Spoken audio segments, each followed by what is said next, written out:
ये पुलवामा केस की, उसमें जो उन्होंने इंक्वायरी बिल्डअप की है, उसमें उन्होंने 10 लाख रुपए की मनी लॉन्ड्रिंग शो की है।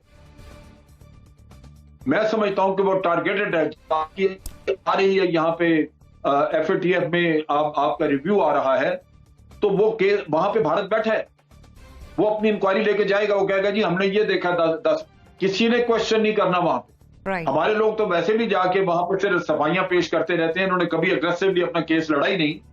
लेकिन जहां तक भारत का ताल्लुक है, वो अपना असर रसूख इस्तेमाल कर रहा है वहां पे। नतीजा ये कि आपके केस के ऊपर जो कह देता है वो चल पड़ती है बात वहां। मिनिस्टर का रिएक्शन आया है जिसमें उन्हें खदशा है कि खुदा न खास्ता हम ब्लैकलिस्ट हो सकते हैं, और अगर हम ऐसा हो जाता है पाकिस्तान के साथ तो इसकी जिम्मेदार ऑपोजिशन होगी। ये बयान उन्होंने कहां दिया, उनकी गुफ्तगू क्या रही, जरा सुनिए आप।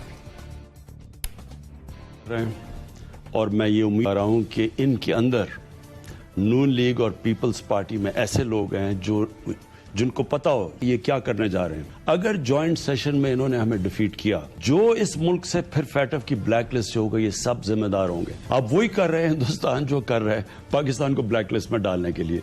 तो जितना हिंदुस्तान हमारे से दोस्त है, उतनी दोस्ती आप करेंगे।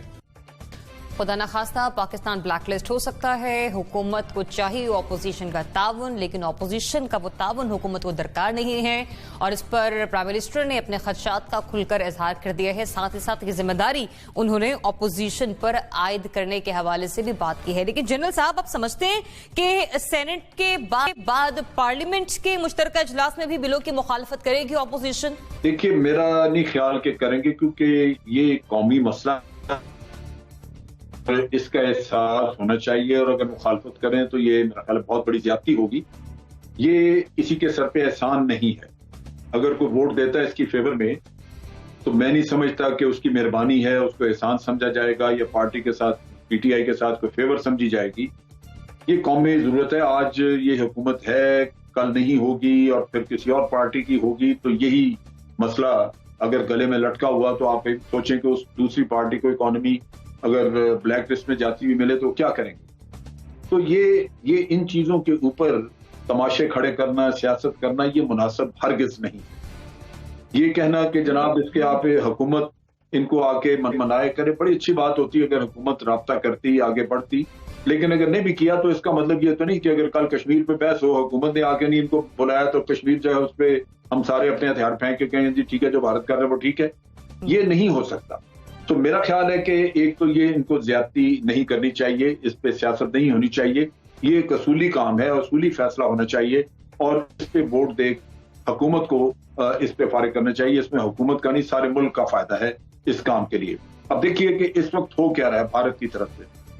भारत ने एन इस वक्त, जबकि आपके एफएटीएफ वाले रिव्यू करने जा रहे हैं आपकी इम्प्लीमेंटेशन का, कि आपने किस तरह तक इम्प्लीमेंटेशन की है, ये सर पे खड़ी है चीज। उन्होंने पुलवामा का किस्सा दोबारा निकाल लिया, और न सिर्फ निकाला है बल्कि एक झूठ का बहुत बड़ा फलंदा, जाली गुफ्तोशनीद के जनाब के मैसेजेस एक्सचेंज हो रहे थे, जिनके लिए वो, जिनकी वीडियो या जिनकी ऑडियो टेप नहीं है, वो दुनिया से जा चुके हैं, वो मारे जा चुके हैं लोग। वो जिंदा नहीं है कि उनकी आवाज का कोई सैंपल दे सके या उनके बारे में कोई कह सके कि ये उन्हीं का है। वो दुनिया में नहीं है। लेकिन उन्होंने वो इस तरह का सारा फैब्रिकेशन करके 1 साल लगाया उन्होंने। उस वक्त तहकीक हुई थी और कहा गया था कि ये जो एक्सप्लोसिव है ये यहीं से लिया है, किसी कंस्ट्रक्शन कंपनी ने वहां पे इस्तेमाल किया कश्मीर में, और वो इनको बेच दिया। अब कह रहे हैं नहीं जनाब, वो तो इन्फिल्ट्रेशन करते थे, तो हर दफा वहां से 12 kg उठा के लेके, उन पहाड़ों में तो 2 kg का वजन उठा के लेके जाना मुश्किल है, और आप इन्फिल्ट्रेशन वाली की बात करते हैं, इन्फिल्ट्रेशन है नहीं। तो ये वो ड्रामा आपके खिलाफ चल रहा है, जहां भारत आपको हर तरफ से घेर रहा है। पहले ही आपकी फॉरेन पॉलिसी, फॉरेन ऑफिस इतना अग्रेसिव नहीं है कि जो भारत की हरकत है उनका पोल खोले। उल्टा आपके अपने लोग जब आपको इस तरह जलील करने पर उतरे हों, तो आप सोचिए कि आपके मुल्क का बनेगा क्या। मैं तवक्को करता हूं कि इस पे कतन सियासत नहीं की जाएगी, और बड़े होशमंदी से पोजीशन और इस बिल को पास करवाए। सही। ये पुलवामा केस की, उसमें जो उन्होंने इंक्वायरी बिल्डअप की है, उसमें उन्होंने 10 लाख रुपए की मनी लॉन्ड्रिंग शो की है। मैं समझता हूं कि वो टारगेटेड है। आ रही है यहां पे एफएटीएफ में आपका रिव्यू आ रहा है, तो वो केस वहां पे भारत बैठा है, वो अपनी इंक्वायरी लेके जाएगा, वो कहेगा जी हमने ये देखा 10 किसी ने क्वेश्चन नहीं करना वहां पे। हमारे लोग तो वैसे भी जाके वहां पर सिर्फ सफाइयां पेश करते रहते हैं, इन्होंने कभी अग्रेसिवली अपना केस लड़ाई नहीं। लेकिन जहां तक भारत का ताल्लुक है वो अपना असर रसूख इस्तेमाल कर रहा है वहां पे। नतीजा ये कि आपके केस के ऊपर जो कह देता है वो चल पड़ती है बात वहां पे। तो 10 लाख रुपया उन्होंने उसमें वाजे किया है, 2 बैंकों का नाम दिया कि जी फलां बैंक, उसके जरिए इन्होंने मनी लॉन्ड्रिंग की।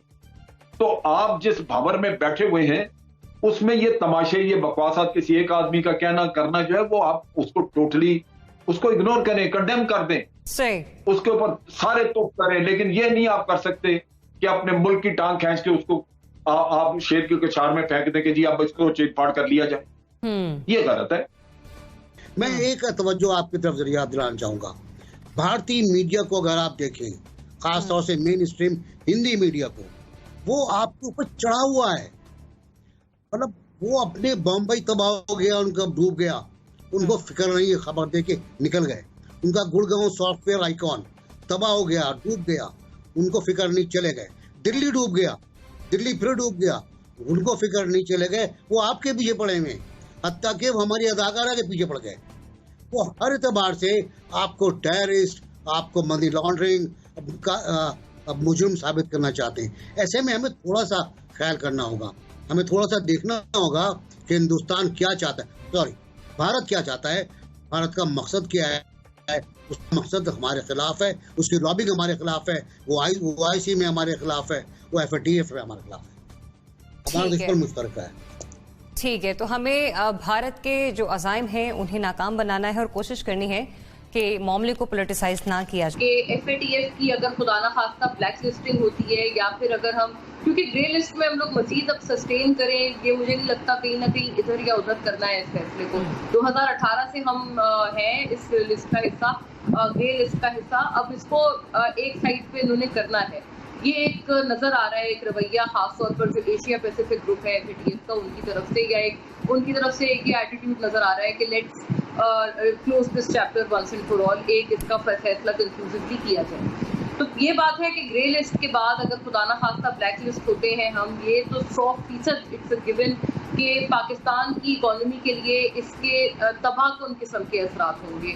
और इस वक्त हमारी मईशत का जो हाल है, खासतौर पर कोरोना वायरस के बाद से, वो वैसे भी हम सबके इल्म में है, हम सबके सामने है, और हम एक तरह से इसके रिसीविंग एंड पे है मईशत के एतबार से।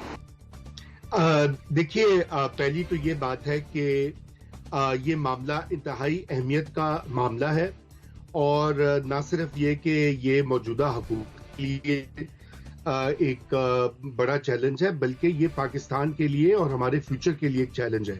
इसलिए इसमें तो कोई दो राय हो ही नहीं सकती कि इस वक्त हमें इस लेजिस्लेशन को जो अपोजिशन की अमेंडमेंट्स हैं उनके साथ इसको मंजूर करना चाहिए।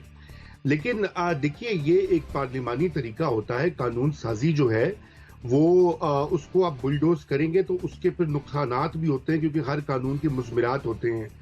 और अपोजिशन की जो कंसर्न्स हैं उनको बेहतर ये है कि उनको एड्रेस किया जाए, और हुकूमती टीम जो है, वज़ीर कानून और दीगर जो हमारी कौमी असम्बली की कमेटी भी है मुतल्लिका, उसमें ये सारी चीजें तय करके इसको पास कर दिया जाए।